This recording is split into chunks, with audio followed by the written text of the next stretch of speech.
I've said this before, but it's worth mentioning again and again. Young people are the future, and it is extremely satisfying when we get to see them in action, giving us hope that the future is in good hands. Assalamu alaikum and welcome to An Nur the Light. We got to spend a day with the team from Raiden to bring you this.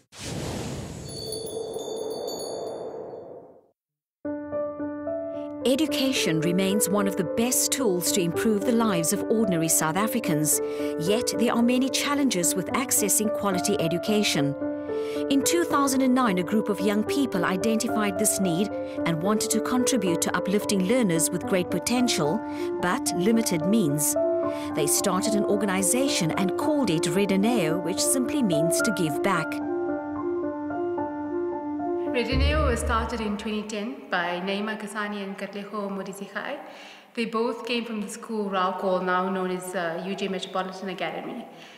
I think the idea came about by founders because they found that their peers had to drop out of school because of financial neediness, and especially if they had someone new coming into the family or another member of the family join school, if their parents couldn't afford it, and these were promising kids that they were their colleagues in school. And so Naima, once she left school and she was in high school, she then started Raiden with KG. Raiden focuses on providing a concrete educational foundation to learners displaying great potential in mathematics and science. They do this through an activities program designed to provide scholarship, mentorship and leadership. Almost half of their mentors come from the ASRI Future Leaders program, and they give of their time and skill free of charge. Something that we are all quite passionate about this year, I'd say, is actually based on a quote that we saw earlier on in the year. The quote says, "Don't ask kids what they want to be when they grow up, but ask them what problems they'd like to fix." And with that, they actually try and get the skills that they can to achieve and solve those kinds of problems. So we would like to focus on those kinds of workshops and those kinds of questions. So far in the year, we had something on financial planning, so to make themselves financially stable, which is quite important. We've already had one on basic academic development, and those would be simple things like taking notes, study skills, brainstorming skills, because those are kind of the basic types of activities. Something that we'd like to have going forward is actually an annual Mandela Day event that we have. There we'd like to focus on the types of values that Mandela stood for, and not necessarily a charity event. And those values, as we understand, are things like giving back, but also things like social justice, activism, standing up for something in your own community and being responsible for your community. So going forward, now that we focused on basic things like academics or financial stability, we'd like to move towards those types of aspects. And that's not something you would necessarily get in school, but something that myself or Lubna or people in that space at an older age can expose them to. Education, although invaluable, comes at a hefty price. The Raiden team assists learners with bursary applications and raise funds to ensure that financial limitations do not stand in the way of the student's success. We offer scholarship mainly, but that's not our primary focus. As part of the scholarship, we also offer mentorship, academic development, and leadership to the kids that are enrolled in our program. We are featured within 3 schools. It's Langlaagte, Technikon High School, JSS, and Ujma. We do roadshows every year. It's open to all grade 9s, 10s, and 11s. So we do a roadshow every year. We go and showcase this is what we do, this is what the program involves, this is what it entails, this is what your year would look like. And then the kids have to apply to be part of the program. Once they've applied, we go through a screening process. They go through an interview process, which is they apply around October, November of every year. We interview them in January, and then they'll know in January whether they've been accepted or not into the program. But we pay for their tuition fees up to a maximum of 3,000 Rand. I think that's the calling card for them to come and apply, because it's obviously relieves them of financial burden for their parents. It's a lot of work, but when you see a child transform from the start of the year to the end of the year, and you can see the impact that you've made when you have a workshop with them and see how much they've learned from it and how excited they are that they've been exposed to something different, they've been exposed to different people, a different stream of careers that they would have never have thought of, and enlightening them, that's what keeps me here still. Skills development, self-awareness and motivational workshops form a huge part of the team's success, and this helps in preparing learners for tertiary education. To ensure that the learners are well supported, each student is assigned their own mentor, providing guidance where needed. It was basically our support system. You know, when we were in school, my mother was a single parent, so obviously we were struggling to pay our fees. So when my principal advised me to sign up with Raiden Academy, sure, you know, it was because they're like a non-profitable organization, it was doubtful. But at the end of the day, you know, it was one of the greatest things that happened to me in my schooling career. Until now, I'm studying public relations. And until now, they're still in my life. They still want to know how am I doing, if I need any help. If, you know, they basically was our support system. The road out of poverty is through education, and opportunity awaits those who are willing to pursue this path. It is the duty of every South African to look out for their fellow citizens, and the young people at Raiden Academy are certainly doing this.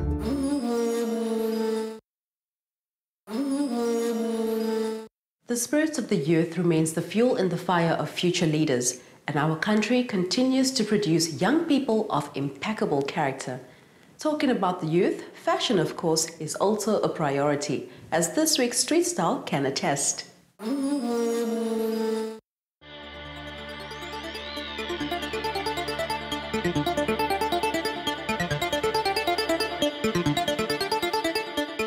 Fashion is quite important because I think it allows me to express myself. My outfit today basically has prints, greys. Capes are a huge trend right now, so that's why my cape is with me all the time. I love the fact that now with today's fashion you can wear casual sneakers with a formal coat, so I've sort of brought that into my outfit with my sneakers. I think it ties in quite nicely. I love the color blue. I've been told it brings out my eyes. I found my personality with my hijab especially. I found my confidence. I love experimenting with fashion. I love following the trends. I had lots of cousins who wore hijab, and obviously it inspired me. And I started wearing hijab about 4 years ago. Now, as my personality has evolved, my hijab has also evolved, and it's become a statement of me. As a fashion designer myself, I think how I look, how I present myself is a part of everyday life. What I'm wearing today is part of my own clothing line. It's called Down to Earth. The range is a Be Bold, which speaks to all the bold prints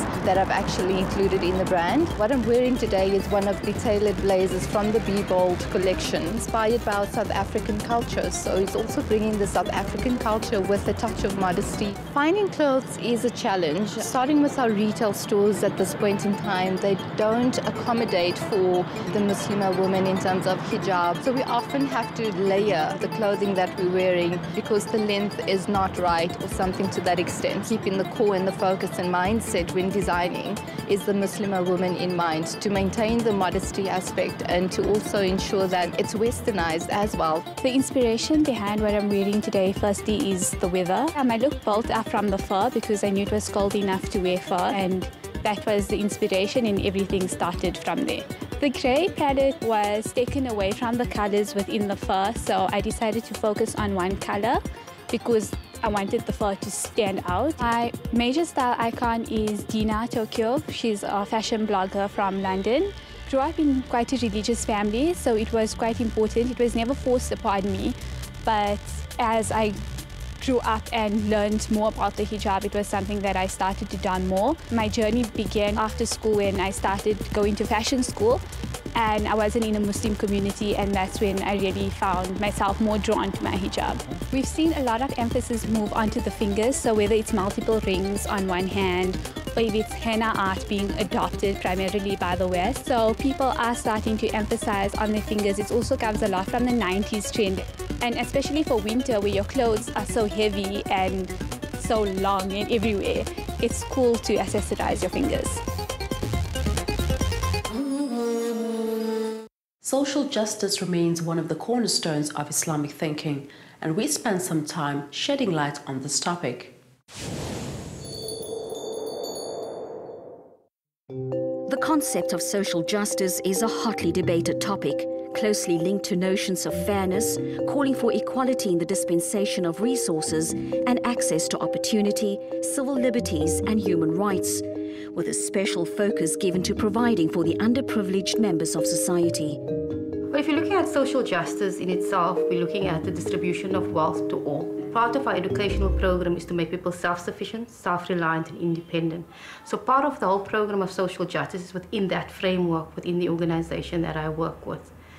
Part of the program that we run is particularly with children, women, men, unemployed, in educating them, in making sure that they become self-sufficient, creating employment for them, creating opportunity for them to take their positions in life further than what they are currently doing. And that in a framework is the 5 core functions of the organization in what we do.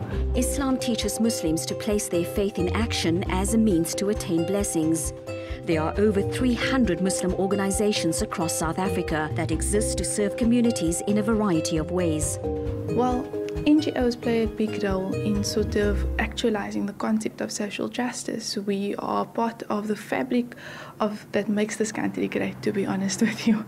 I think that largely NGOs play a role in that we are sort of funding and we are of the people, helping the people. So it is sort of like a brotherhood or sisterhood or common humanity that we see amongst ourselves, and we want to help our brothers and our sisters. It's a beautiful thing, actually, and that is how we fit into social justice, insofar as we use the concept of our common humanity and we take that and we take it forth into the path of development.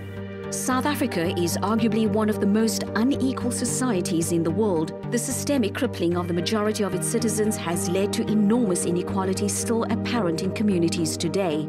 Despite the shadow that still looms from past injustices, much work has been done towards changing the status quo.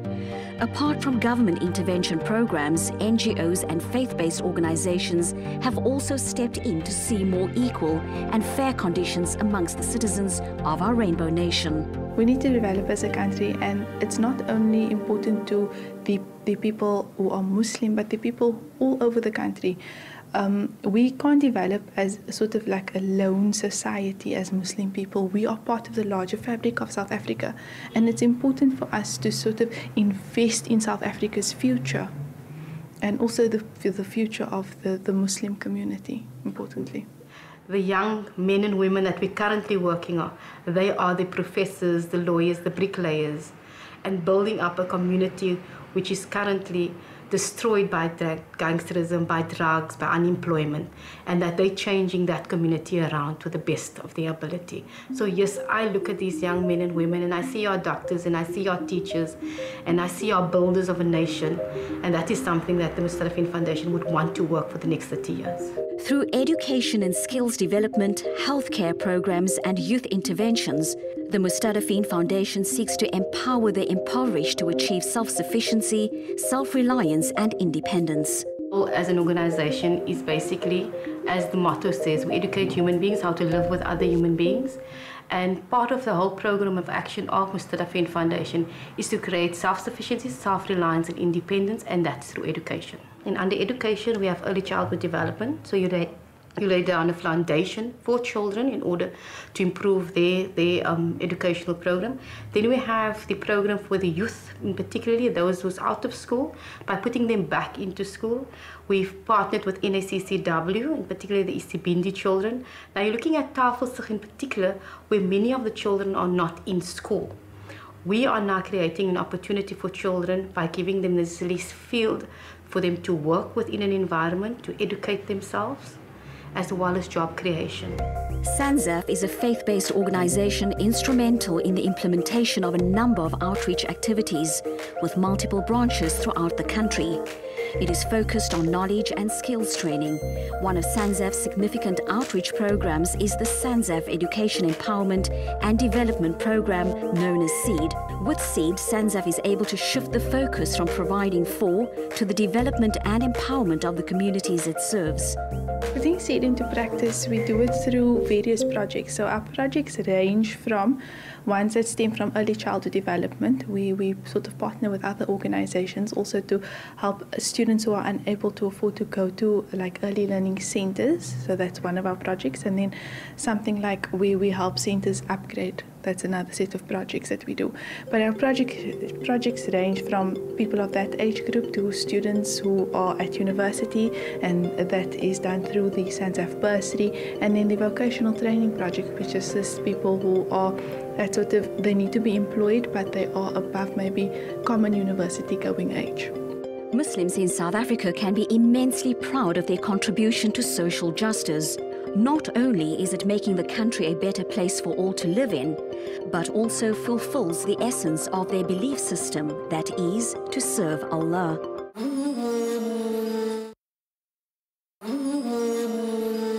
The internet and smartphones have given us access to many tools which make life easier or difficult.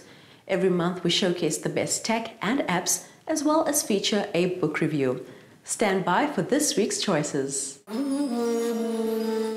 Al-Khulasa, the Cream of Remembrance, is the comprehensive compilation of recitations, dhikr and supplications written by a revered scholar and descendant of the Prophet Muhammad, Habib Umar bin Hafiz.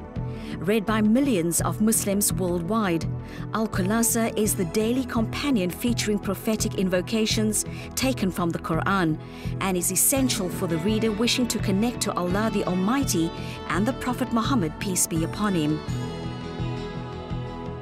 Parents to newborn infants can now breathe a sigh of relief with the savvy monitoring technology Mon Baby. The device easily snaps onto clothing and monitors your baby's breathing pattern, movement and sleeping position. The information is then conveniently sent to your smartphone. For Muslims living in Western countries, being certain of what foods can be consumed as per Islamic instruction is absolutely essential. Food Guide is the convenient and informative app that allows you to stay abreast on halal and haram food products, as well as the companies that manufacture them. From baked goods, beverages, and even cosmetics, using symbols to indicate whether a particular food is halal or haram, this helpful app has got you covered.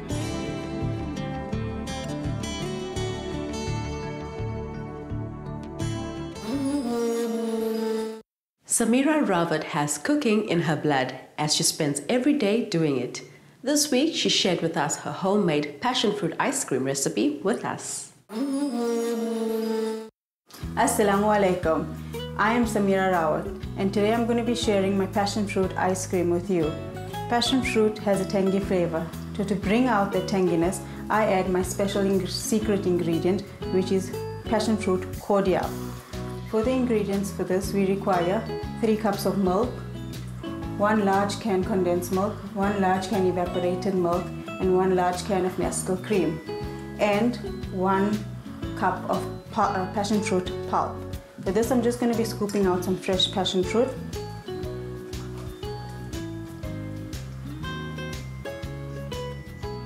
We're going to be adding the ingredients to our bowl. We need 3 cups of milk,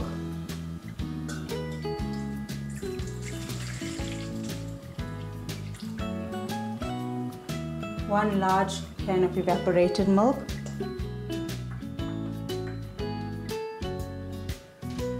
1 large can of Nestle cream, and a large can of condensed milk.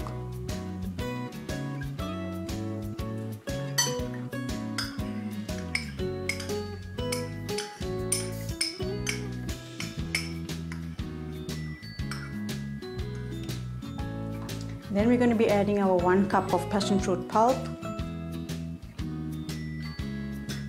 and our 3 tablespoons of cordials. We're going to slightly whisk it. Ice cream making is a simple process. These are the basic ingredients that one can use, and we can alternate using different fruits. You can use mango, strawberry and kiwis. Now I'm going to be setting up the ice cream maker, which is quick and easy. This ice cream maker is very easy one to use.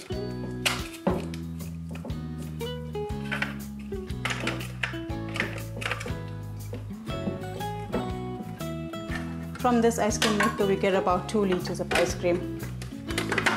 And now we're just going to add our mixed ice cream into the ice cream maker.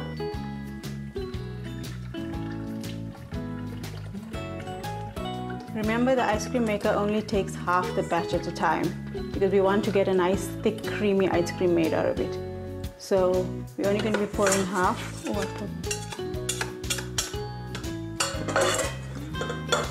Once it's poured, we switch on our ice cream maker and let it mix for 30 to 40 minutes, getting a thick creamy consistency.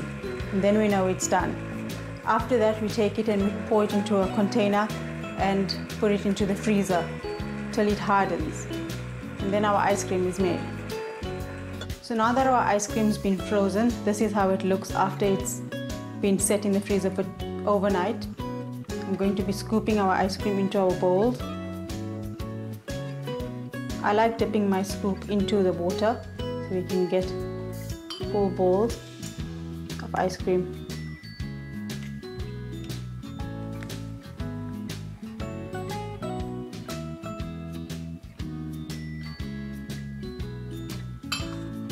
And I like a bit of crunch, so I'm going to be adding a bit of fresh pulp, and we're going to garnish final with mint leaves.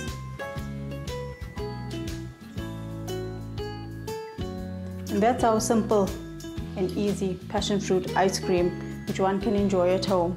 And I hope you enjoy making it at home. Assalamu alaikum.